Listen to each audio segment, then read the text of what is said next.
오늘은 2026년 세 번째 주일입니다. 이제 다같이 이 자리에서 일어나셔서 우리 하나님 앞에 2026년 세 번째 주일 예배 함께 드리겠습니다.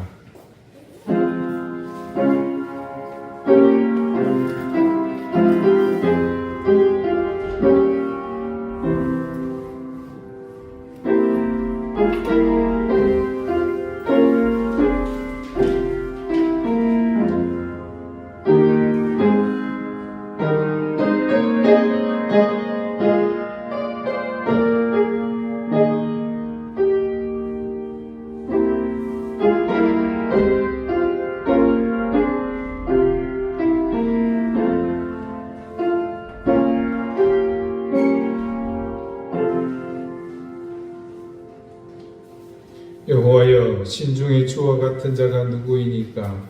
주와 같이 거룩함으로 영광스러우며 찬송할 만한 위엄이 있으며 기이한 일을 행하는 자가 누구니까? 주의 인자하심으로 주께서 구속하신 백성을 인도하시되 주의 힘으로 그들을 주의 거룩한 처소에 들어가게 하시나이다. 아멘. 사망의 음침한 골짜기에서 갈 바를 알지 못하는 인생들을 생명의 길로 인도하시는 거룩하신 하나님, 영존하시는 거룩하신 하나님을 향해 우리의 온 마음과 정성을 다해 엎드려 경배드립니다.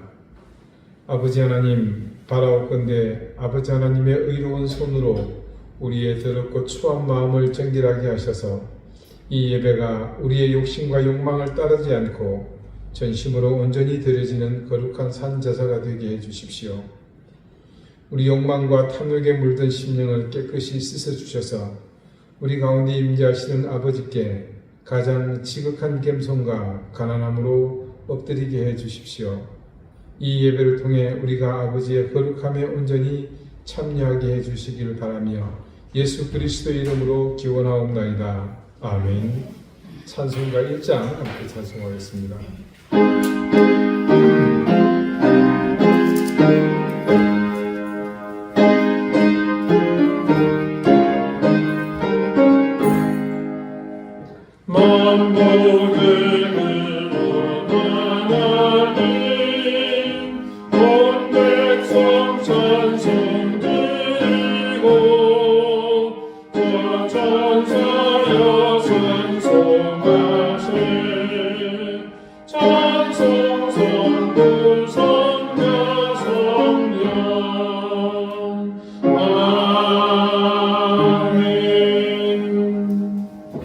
이제도 함께 참여의 기도를 드리겠습니다. 거룩하신 하나님, 우리의 죄를 용서해 주십시오. 유한하고 의롭지 못한 우리에게 죄는 늘 강력한 유혹이며 우리의 잠든 죄성을 깨우는 명령한 종소리였습니다. 말씀에 순종하고 아버지께 기도하며 영적 유익을 쫓는 것이 우리가 거룩함을 잃지 않는 길인데 지난 한 주간의 삶에서 그런 영적 활력은 철저히 무기력했습니다. 우리는 영의 양식을 공급하지 못해 스스로 거룩한 힘을 상실했으며 그래서 불의에 빠지는 것에 우리 자신을 쉬이 방치했습니다. 하나님을 경외하는 것도 부족했지만 이웃을 사랑하는 것도 턱없이 부족했습니다. 눈으로 불의한 것을 보기 좋아했고 우리의 귀는 악한 속삭임에 방치했습니다. 우리의 입술은 부정한 것을 담았고 우리의 손과 발은 그런 모든 것을 수용하는 일에 분주했습니다. 주님, 오로지 죄를 향해 먹고 마시며 살았던 지난 한 주간의 삶을 회개하오니 용서해 주십시오. 우리를 불쌍히 여기사 다시 이런 죄의 길에 서지 않게 인도해 주십시오. 이제는 하나님과 나만이 아는 은밀한 죄를 생각하며 계속해서 침묵 가운데 참회의 기도를 드립니다.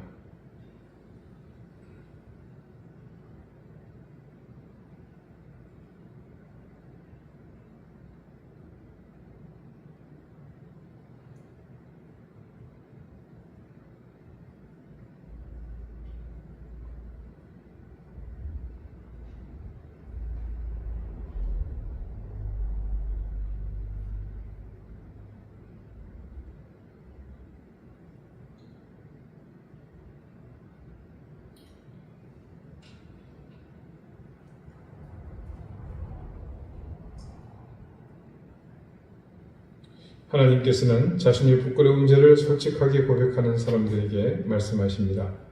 너희가 전에는 백성이 아니더니 이제는 하나님의 백성이요 전에는 긍휼을 얻지 못하였더니 이제는 긍휼을 얻은 자니라. 아멘.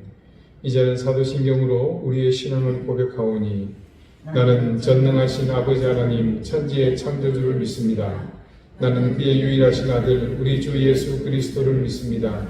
그는 성령으로 잉태되어 동정녀 마리아에게서 나시고 본디오 빌라도에게 고난을 받아 십자가에 못 박혀 죽으시고 장사된 지 사흘 만에 죽은 자 가운데서 다시 살아나셨으며 하늘에 오르시어 전능하신 아버지 하나님 우편에 앉아 계시다가 거기로부터 살아있는 자와 죽은 자를 심판하러 오십니다.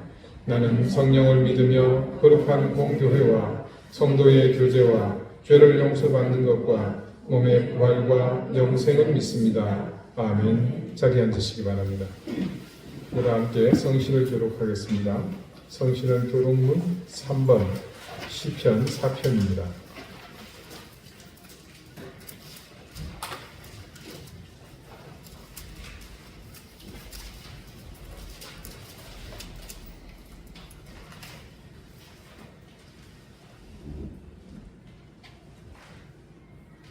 내 의의 하나님이여 내가 부를 때에 응답하소서.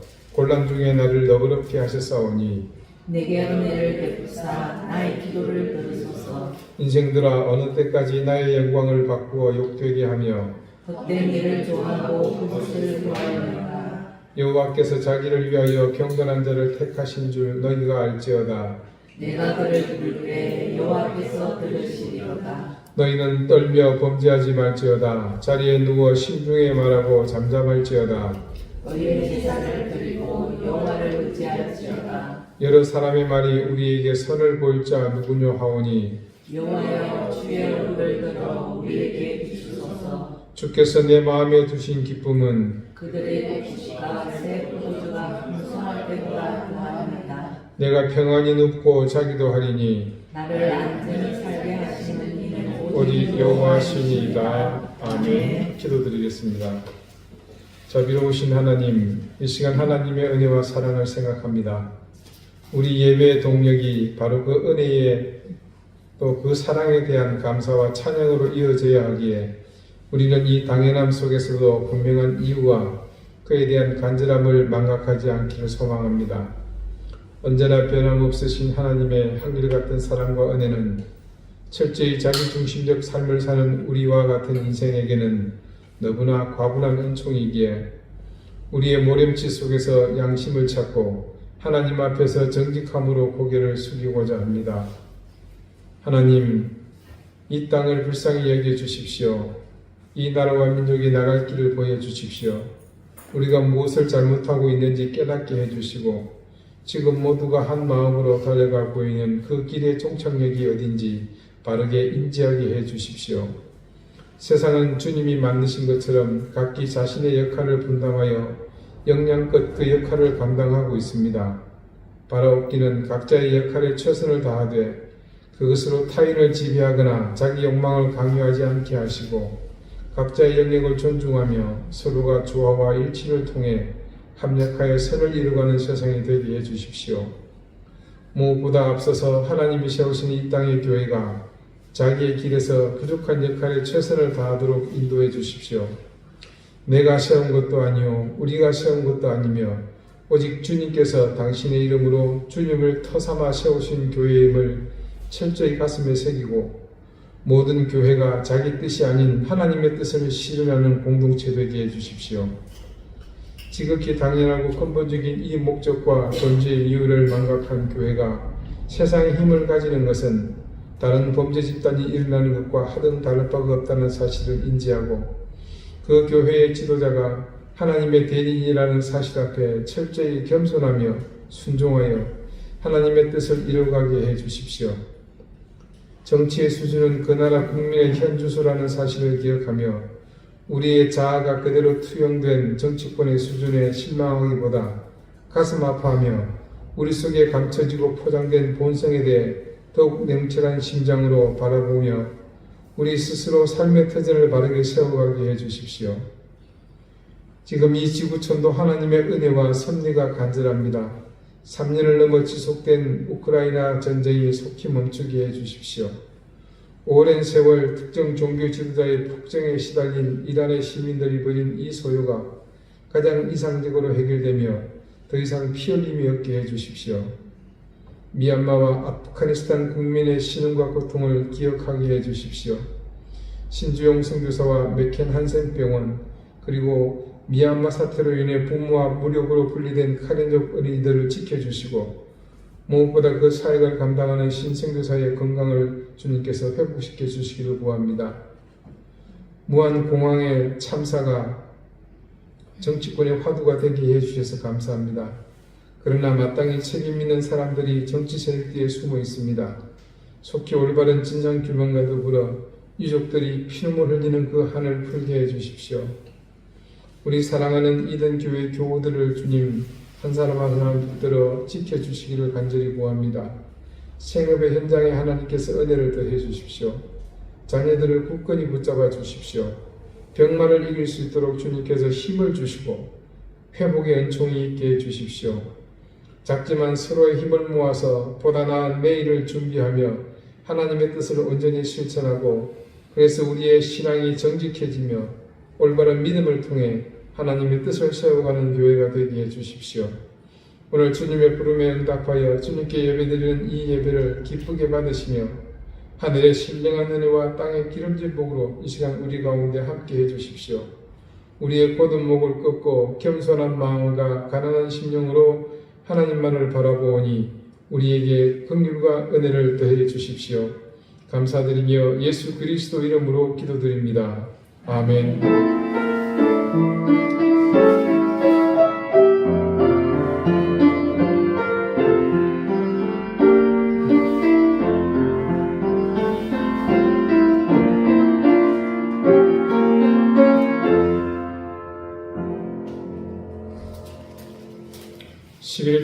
함께 찬송하겠습니다.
오늘 하나님께서 우리에게 주시는 말씀은 신약성경 요한일서 2장 7절 8절 말씀입니다.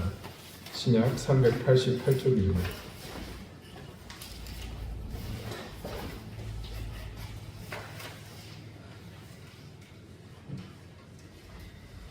요한일서 2장 7절 8절 말씀을 제가 읽겠습니다. 이제 다 같이 자리에서 일어나 하나님의 말씀을 경청하십시오. 사랑하는 자들아, 내가 새 계명을 너희에게 쓰는 것이 아니라 너희가 처음부터 가진 옛 계명이니 이 옛 계명은 너희가 들은 바 말씀이거니와 다시 내가 너희에게 새 계명을 쓰노니 그에게와 너희에게도 참된 것이라. 이는 어둠이 지나가고 참빛이 벌써 비침이니라. 아멘. 자리에 앉으시기 바랍니다. 하나님께서 이 말씀으로 우리에게 은혜 주시기를 원합니다.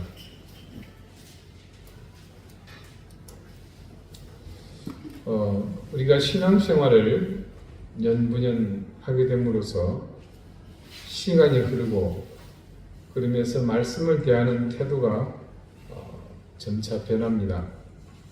예전에는 말씀이라는 그 자체에 우리는 지극히 겸손했습니다. 왜냐하면 누구나 처음에는 말씀 자체에 대한 경외심이 있기 때문입니다. 그런데 점차 말씀에 익숙해지면서 우리가 인지하지도 못하는 중에 누가 가르쳐 준 것도 아닌데 우리에게 깊이 뿌리 내리는 습관이 있습니다. 그것은 말씀 앞에서 변명한다는 겁니다. 나는 이미 들었으니까 괜찮아. 아, 그거 배운 거야. 들은 거야. 들은 적 있는 거야. 그래서 다 아는 이야기야. 여러분, 신앙의 성숙은요, 말씀에 익숙해지는 것이 아니라 말씀 앞에서 여전히 긴장할 줄 아는 것입니다. 요한 1서를 우리가 함께 보면서 가장 쉽게 접하는 명령, 사랑하라는 말씀을 들을 때 여러분은 어떤 느낌이 먼저 드셨습니까? 이 말씀에서 여러분 자신을 스스로 가늠해 보실 수 있습니다. 두 가지의 반응을 예시로 한번 드려봅니다. 첫 번째, 그 말씀을 들었을 때 나는 여전히 마음이 불편해지는가? 그리고 또 한 가지는 아니면 그냥 자동으로 지나쳐 버리는가? 요한 1서의 말씀을 들으면서 우리는 몇 가지 우리를 향한 도전들 앞에 섰습니다. 그것은 매 시간 여러분이 듣고 또 생각하는 그것들입니다. 사랑하라는 것, 우리에게 빛이 비쳤다는 것, 그래서 그 계명을 실천하라는 요청입니다. 사랑하라는 것이 계명이라는 말에 우리는 그런가 보다 하는 반응은 있었지만 그것을 우리가 반드시 지켜야 하는 삶의 우선순위라고 그렇게 생각하는 수준까지 아직 나가지는 못했습니다. 빛이 비쳤다는 상황에 대한 인식이 있지만 이전과 달리 전혀 달라질 것 없는 상황, 실제로 달라졌다는 사실을 인지하지 못한 우리에게서 빛의 유무는 지금도 그리 중요한 관심은 아닙니다. 그런 가운데 실천하는 것, 그 역시 우리에게는 특별한 부담이나 당위성은 자연히 희박합니다. 요한은 오늘 본문 첫 절에서 이렇게 말합니다. 그가 쓰는 이 계명은 새로운 정보로서의 계명이 아니다. 그렇다면 뭐겠습니까? 예전부터 있었던 것이라고 선언합니다. 그것은 복음을 처음 들을 때부터 우리 마음 안에 있던 사랑의 계명입니다. 신앙 초기에는 사랑의 말씀이 우리의 귀를 향해 다가오고 그 사랑은 우리 내면을 뛰어들었습니다. 하지만 시간이 지나갈수록 그 마음이 그 말씀이 익숙해지고 논리화되면서 때로는 그냥 기능적으로 변질이 됩니다. 너희가 들었던 말씀이다 라고 요한이 말하는 것은 단순히 귀로 듣는 일반적인 경험을 말하는 것이 아닙니다. 심지어 듣는 것을 통해서 모르는 사실을 아는 정보의 습득 과정을 이끄는 만도 아닙니다. 요한이 들었더니라고 말하는 것은 단순히 듣는 차원을 넘어서 말씀의 선포 앞에서 심장이 뛰고 영혼이 떨리고 삶의 방향이 바뀌는 우리 영혼의 내적 경험을 말하고 있습니다. 오늘 말씀에서 요한은 그렇게 우리가 영적으로 겪는 내적 경험의 순간을 말하는 차원의 조금 더 본질적 질문을 우리에게 더하고자 합니다. 본질적 물음은 이겁니다. 시간이 흐른 뒤에도 그 자리 그대로 서 있는가? 어떤 자리겠습니까? 여러분이 주님을 만나 감격해하면 여러분의 영혼이 떨리고 그죠? 심장이 요동치는 그때 그 자리 아니겠습니까? 요한은 오늘 본문에서 그렇게 우리에게 질문합니다. 이런 관점에서 8절에 다시 내가 너희에게 새 계명을 쓰노니라는 말씀을 봅시다. 이제 우리가 여기서 한 가지 의문을 가지게 되는 게 있죠. 옛 계명인데 그것을 다시 쓰는 계명이라고 합니다. 이 요한의 모순된 선언이죠. 분명 문자 그대로 보이는 것은 그 자체로 모순이 맞지만, 그런데 이 상반된 표현에 대해서 요한은 동일한 계명이 맞지만 문맥에 따라서 그 무게와 현실적 의미가 달라져야 함을 우리에게 말하고자 하죠. 이를테면 이런 겁니다. 우리는 분명 사랑을 한다고 말합니다. 그리고 누구보다 이 사랑의 의미에 대해서 잘 말할 수 있습니다. 심지어 그 사랑의 출처인 예수 그리스도의 사랑에 대해서도 열변을 토합니다. 하지만 그렇게 잘 알고 열변을 토하며 그 사랑에 대해서 구구절절 멋있게 말하지만 실제 삶에서 그렇게 잘 알고 자랑하는 그 일, 사랑하지 않을 때가 많습니다. 교회에서 사랑에 대한 수많은 가르침이 여기저기에서 일어납니다. 사랑에 대한 표현들을 셀 수도 없이 쏟아져 나옵니다. 그 가운데 참 사랑은 그러나 찾아보기 어려운 경우가 많습니다. 그와 마찬가지로 우리는 빛 가운데 산다고 고백합니다. 하지만 사실은요, 어두움의 삶 속에서 옷만 바꿔 입은 경우를 종종 보지 않습니까? 우리는 교리적으로 보나 성경 말씀에서 정언하는 것으로 보나 분명 빛에 거하는 하나님의 자녀가 맞습니다. 그러나 우리는 전혀 빛에 거하지 않는 것 같은 사람들을 주변에서 쉬 만납니다. 조심스럽지만요, 빛의 옷을 입고 있어요. 어느 순간 그것을 벗겨냈을 때 그 속에 어둠의 형태를 계속 갖고 있는 분들을 많이 보게 되죠. 제가 전에 여러분 그 유치장 전도했던 것과 관련한 이야기 기억하시죠? 격주로 금요일 경찰서 유치장에 오후가 되면 현장에서 검거된 범법자들을 임시 감금하고 있는 그 경찰서 내 유치장을 방문합니다. 이 반달 모양의 격리가 된 각 방의 사람들의 면면을 그 방의 좌측 상단에 화이트보드에 들어온 날짜와 죄명, 언제 나가는지가 다 기록이 되어 있습니다.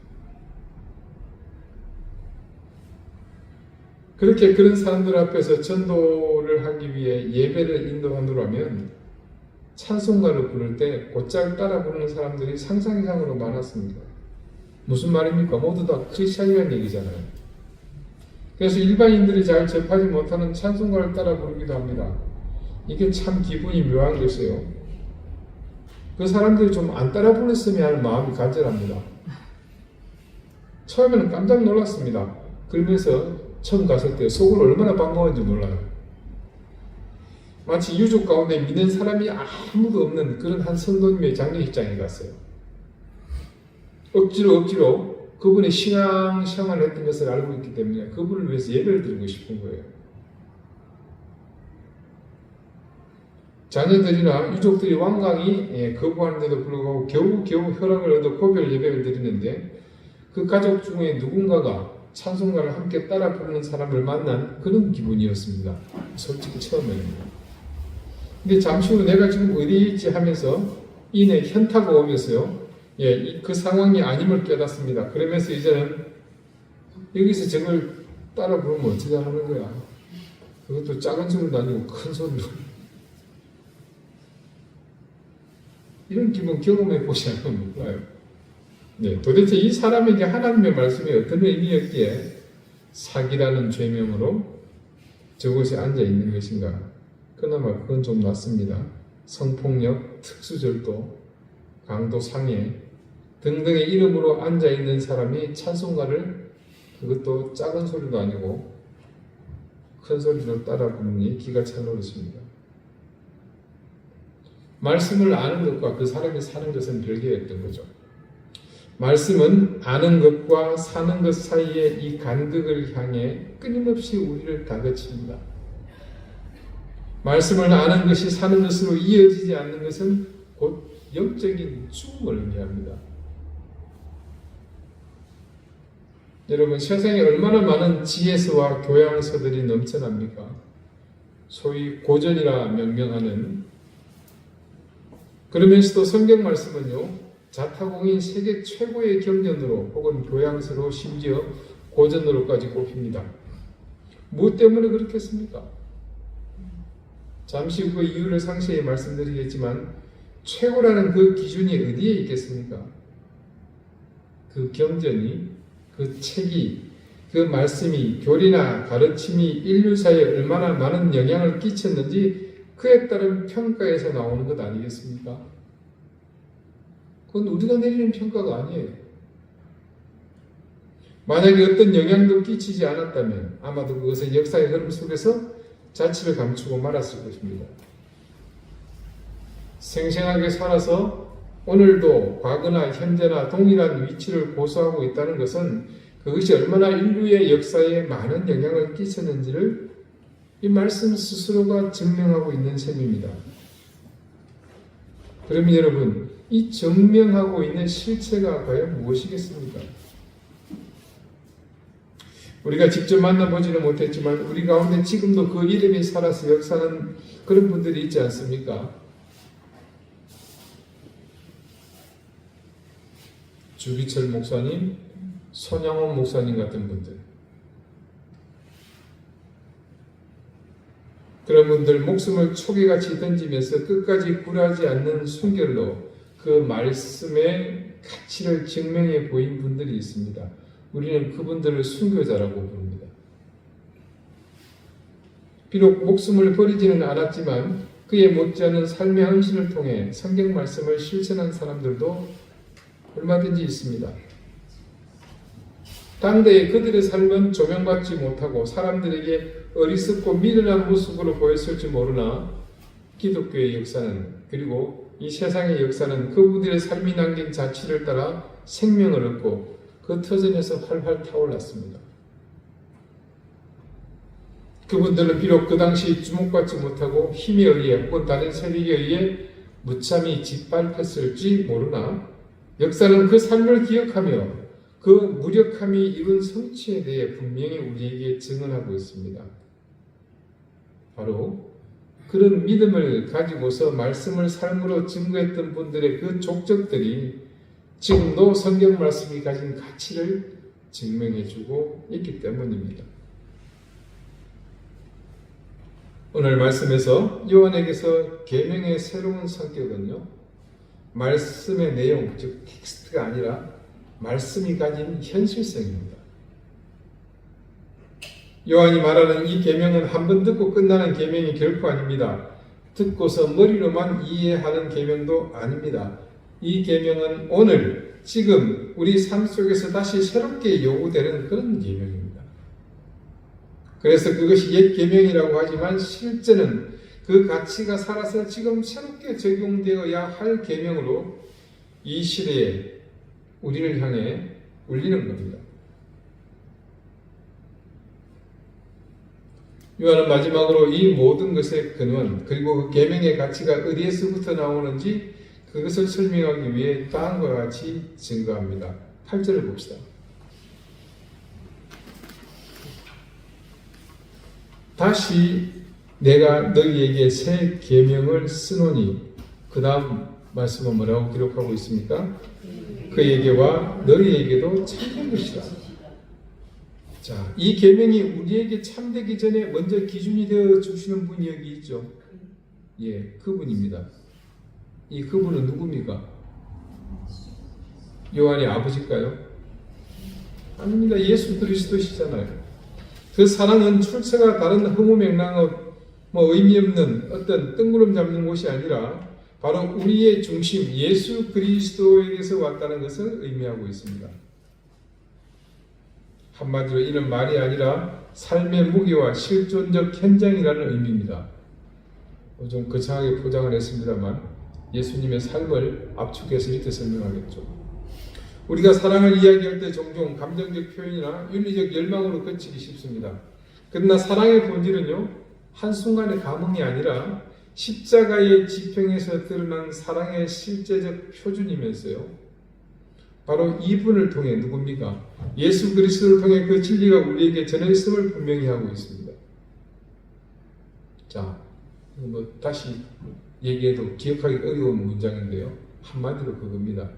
예수님께서 십자가에서 보여주신 그게 그 모든 사랑의 근원이고 그것이 표준이고 기준이라는 말입니다. 여기서 요한이 말하는 그분에게서 참된 것이라는 말의 의미가 무엇이겠습니까? 네, 그것은 바로 예수님이 달리신 십자가를 말합니다. 예수님의 공생애가 우리에게 증가하는 근본이 무엇인지 우리는 지난 시간에 알았잖아요. 철저한 하나님의 말씀에 순종하는 그 실천의 삶이 아니셨습니까? 그게 없으면 뭐라 그랬습니까? 여러분과 제가 등신이라고 그랬죠. 하나님께서 사랑하라 하신 그 계명을 당신이 직접 오심으로 1차적으로 그분은 실천하셨습니다. 자, 성자 하나님이 하늘의 고귀한 자리를 벗고 인간의 모습으로 오셨죠. 성육신은 그런 의미에서요, 다른 무엇보다도 하나님의 계명이 우리에게 확고히 증거된 실천의 장입니다. 만약에 성육신이 없었다면 하나님의 말씀은 공허한 외침이요, 유대인들이 중얼거리는 경읽는 소리에 불과한 그들만의 제한된 미신에 불과했을 것입니다. 그러나 하나님께서 직접 그것을 당신 자체로 보여주시면서 그 가치를 당신께서 스스로 증명해 주셨습니다. 그렇게 하나님이신 예수님은 단지 말씀만이 아니라 자기 자신을 우리 삶의 자리에 서게 하셨습니다. 자, 그분이 우리 삶의 가운데 삶의 자리에 섰다. 그건 단지 발을 딛고 서 있다는 것만을 의미하지는 않죠. 단지 그분이 우리 속에 존재했다는 그것만을 의미하는 것이 아닙니다.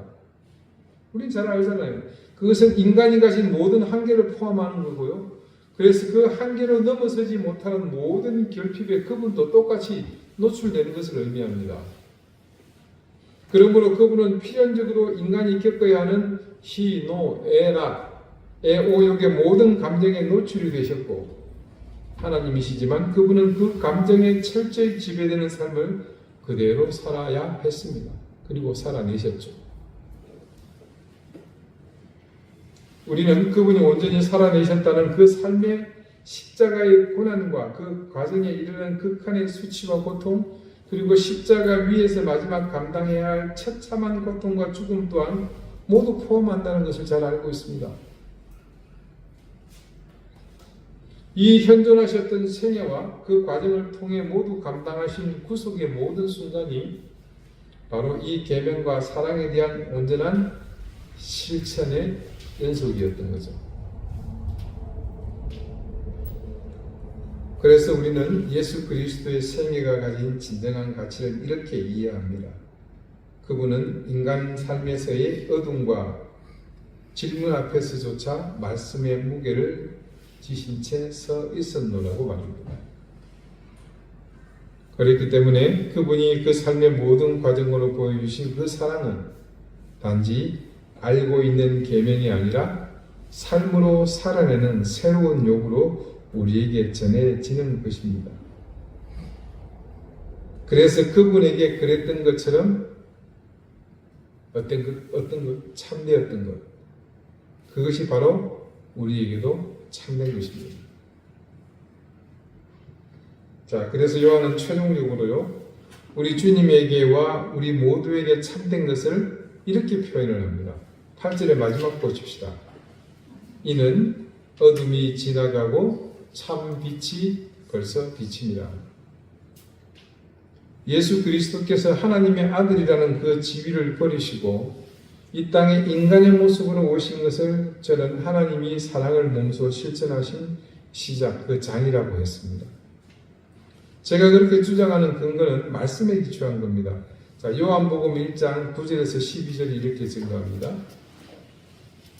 참빛 곧 세상에 와서 각 사람에게 비추는 빛이 있었나니 이게 무슨 뜻인지 여러분 잘 아시죠? 그가 세상에 계셨으며 세상은 그로 말미암아 지은 바 되었으되 세상이 그를 알지 못하였고 자기 땅에 오매 자기 백성이 영접하지 아니하였으나 영접하는 자 곧 그 이름을 믿는 자들에게는 하나님의 자녀가 되는 권세를 주셨으니 이 말씀에서 우리가 알 수 있는 중요한 사실이 있죠. 예수께서 이 땅에 계셨다는 그 자체가 어떤 의미로 지금 여기서 기록이 되어 있습니까? 빛이 비쳤다 이렇게 말하고 있죠. 근데 말입니다. 여기서 중요한 사실을 한 가지 더 요하는 말입니다. 뭡니까? 자기 땅에 오매 자기 백성이 영접하지 아니하였으나 무슨 말입니까? 이미 그분은 오셔서 빛으로 이 땅을 비추고 계시지만 그러니까 뭡니까? 오늘 본문 8절의 뒷부분과 일치하죠. 그렇지만 즉 그분이 오심으로 이미 이 땅에 진리의 빛, 생명의 빛은 비춰졌다는 겁니다. 근데 문제는 뭡니까? 그분이 왔지만 그래서 빛이 비쳤지만 사람들이 그것을 깨닫지 못했다는 겁니다. 그런데 그 다음 반전이 있죠. 뭡니까? 하지만 영접하는 자, 그러니까 예수 그리스도 구원의 이름을 믿는 자에게는 하나님의 자녀가 되는 권세를 주셨다는 것은 사람들이 깨닫지 못하는 빛으로 환해진 즉 진리의 빛, 참빛이 비친 것을 깨닫게 된다는 것, 그런 의미가 아니겠습니까? 자, 봅시다. 빛이 밝히고 있는 대상인 어둠의 실체는 뭐였습니까? 바로 죄 아닙니까? 서로를 미워하고 저주하고 갈등과 분열을 일삼고 그래서 결국에는 하나님과 원수된 상태. 근데 그곳에 참 빛이 비쳤습니다. 그래서 어떻게 되었습니까? 하나님의 구원이 이 땅에 이르게 되었고 그래서 어둠에 물러가지 않았습니까? 영원히 죄로 죽었던 이 땅이 그래서 하나님을 보면 어떻게 해야 돼요? 피해서 숨어야 했잖아요. 그런 우리에게 구원과 생명의 은혜, 영생이 찾아오지 않았습니까? 그래서 하나님의 사랑이 이제는 우리에게 아무런 거리낌 없이 직배송되는 쿠팡의 시대, 클리마켓의 시대가 열린 겁니다. 쿠팡은 좀 문제가 있다고 하죠. 그러니까 하나님의 자녀인 우리는요, 그리스도의 구속의 은혜로 거듭난 우리는 그러면 어떻게 이 환해진 세상에서 존재하겠습니까? 예전에는 어둠의 세상이니까 그것에 맞게 사는 것이 지극히 당연했습니다. 아주 충만하게 죄악스럽게 당연한 듯이 미워하며 저주를 취미 삼아서 분탕질하고 사기치고 모함하고 비방하고 분열시키는 일을 업으로 삼으면서 열심히 하면 되었습니다. 그러나 이제는 그런 모든 것들이 빛 아래에서 실체가 모두 까발려졌습니다. 그런 삶을 주제로 살아가는 그 실체의 주인인 사탄의 권세가 빛 아래에 설 곳이 없어졌습니다. 그러니 이제 우리는 더 이상 과거 어둠의 시대에 익숙했던 그런 삶에서 벗어나 새롭게 참 빛이 비치는 세상을 그렇게 살면 되는 겁니다. 힘든 거 하나 없어요. 그저 착하게 살면 되고 선하게 살면 되고 손해보면서 살면 되고 얻어맞으면서 살면 되고 빛은 이미 비추고 있습니다. 그러나 빛이 우리를 완전히 포위한 상태가 아니라 지금 비치고 있는 이 현장이 우리가 감당해야 할 현실입니다. 말씀은 우리의 심장과 삶과 관계 속에서 그 빛을 확인하라고 요청합니다. 지난주 말씀의 핵심이 무엇이었습니까? 말씀을 아는 것에 그치는 것이 아니라 사는 것으로 이어져야 비로소 실제가 된다고 했습니다. 참 빛이 세상에 비쳤다는 것은 우리가 그 빛에 합당한 모습으로 살 일만 남았다는 것을 의미하죠. 사랑하는 우리 이등교회 가족 여러분, 오늘 말씀은요 가장 익숙한 진리를 다시 질문으로 바꿔서 세우고 있습니다. 복음을 이미 들었다고 할 수 있겠습니까? 그러나 지금 이 자리에서 그 복음이 삶의 거짓과 표리부동을 벗고 계명의 헌술로 들어오기는 들어오고 있는 겁니까? 아멘. 우리는 사랑을 알고 있지만 실제로 삶에서 사랑하는가? 오늘 다시 우리는 이 질문을 우리에게서 확인해 봅니다. 요한은 우리가 보고 싶은 빛이 아니라 우리 삶의 자리에서 드러나는 빛을 요구합니다. 그 빛은 사랑을 말로만 하는 것이 아니라 삶으로 사랑하는 것이죠. 여러분, 말씀은 우리를 안심시켜주기 위해서 있는 것은 아닙니다. 아직도 여러분에게 말씀은 안위와 위로를 위한 수단이 전부입니까? 물론 그것은 아주 중요한 말씀이 가진 기능입니다. 처음에 그런 말씀의 능력이 없었다면 아마 우리는 여기까지 오지도 못했을 겁니다. 그런데 그것이 전부라면 곤란합니다. 그것은 말씀을 우리 스스로 제안하고 재단하는 것으로 우리의 신앙이 지향하는 것과 모순된 겁니다. 말씀은 우리의 마음을 새롭게 하고 우리의 삶을 다시 서 있게 하기 위해 있습니다. 오늘 이 옛 계명이 우리 삶 속에서 다시 새롭게 구체적으로 살아나도록 말씀 앞에 우리 자신을 온전히 세우시기를 바랍니다. 그것이 사랑하라는 계명이 되었건 누구를 용서하고 품고 관용하라는 그런 말씀이 되었건 때로는 막말로 실족하거든 눈을 찍어버리고 팔을 찍어버리라는 그런 말씀이 되었건 그 말씀 앞에 그것이 지금 우리의 삶의 자리에서 중요한 의미를 갖도록 빛이 비추고 있는 그 자리에서 그것이 실현되도록 우리가 살아야 합니다. 그렇게 온전히 우리가 말씀 앞에 세워질 때 우리는 참 빛이 비친 이 땅에 그 빛의 자녀로 살아갈 힘을 얻게 됩니다. 그리고 우리의 그 삶이 또 누군가에게는 말씀이 가진 가치로 전해질 것이고 그런 힘들이 모여질 때 이 땅은 참된 진리의 세상, 모든 것에 빛이 비쳐 그 빛으로 함께 살아가는 그런 세상으로 바뀌어갈 것입니다. 기도드리시겠습니다. 하나님, 오늘도 우리는 요한을 통해 우리에게 주시는 새 계명의 본질을 보았습니다. 그것은 이전의 계명과 다른 것이 아니라 그 계명이 이전의 문자에서 이제 삶으로 이어져야 하는 당위성에 대한 것임을 우리가 다시 확인했습니다. 하나님께서는 우리를 사랑하시는 그 의지를 말씀으로 그치시지 않으시고 직접 이 땅에 우리의 모습으로 오시는 것을 시작하여 마지막 십자가에서 숨을 거두시기까지 철저하게 실행하셨습니다. 그리고 그렇게 그 실천을 통해 세상에 빛이 되어 주셨습니다. 이제 우리가 그리스도 예수를 영접한 하나님의 자녀로서 살아야 할 터전이 곧 빛의 현장임을 명심하며 빛에 거하는 생명의 삶을 온전히 살게 해주십시오. 어둠에 익숙했던 옛 습관을 답습하지 않고 이 빛에 어울리는 빛의 자녀로 온전히 살아가게 해주십시오. 예수 그리스도 이름으로 기도드립니다. 아멘. 516장 함께 찬송하겠습니다. 내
믿고 알아주니 주 예수의 나라의 땅에 도로겠네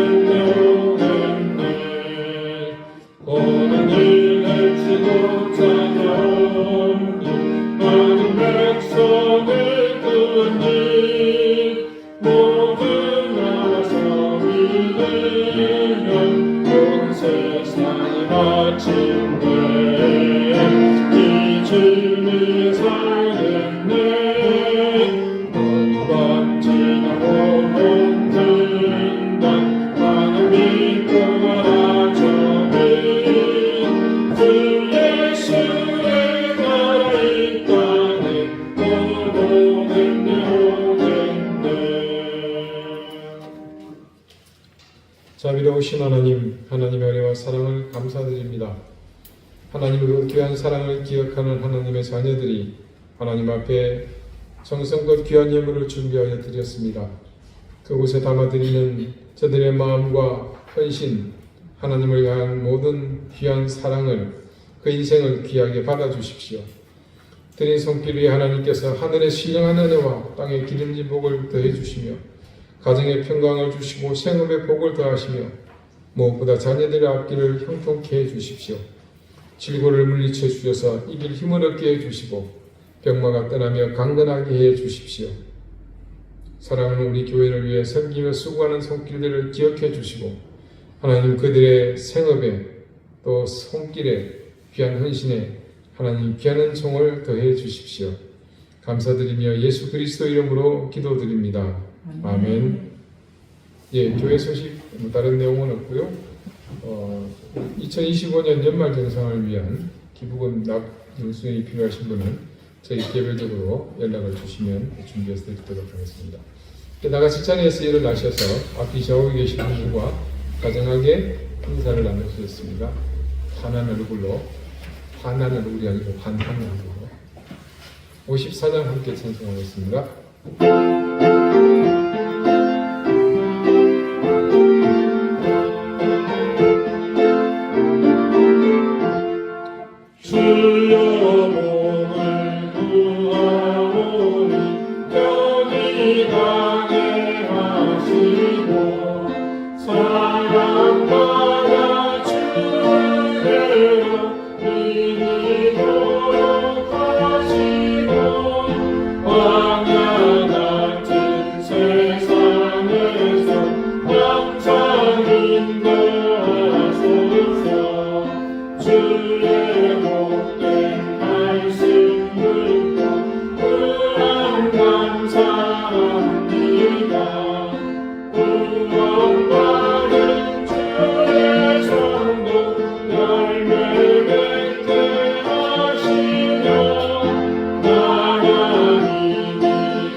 이제는 예수 그리스도의 은혜와 하나님의 사랑과 성령의 교통하심이 하나님께서 말씀을 통해 우리에게 선포하신 것을 스스로 인간이 되어 이 땅에서 실현하셨던 것처럼 우리에게 옛 계명이 지금 우리의 삶의 현장에서 우리에게 요구되어지는 그 실천의 장을 통해 새로운 계명으로 빛으로 비치는 삶을 살기를 소망하는 우리 이든교회 모든 성도들과 그 가정과 생업과 주신 귀한 자녀들 위해 이제로부터 영원토록 항상 함께 하시기를 간절히 축원하옵나이다.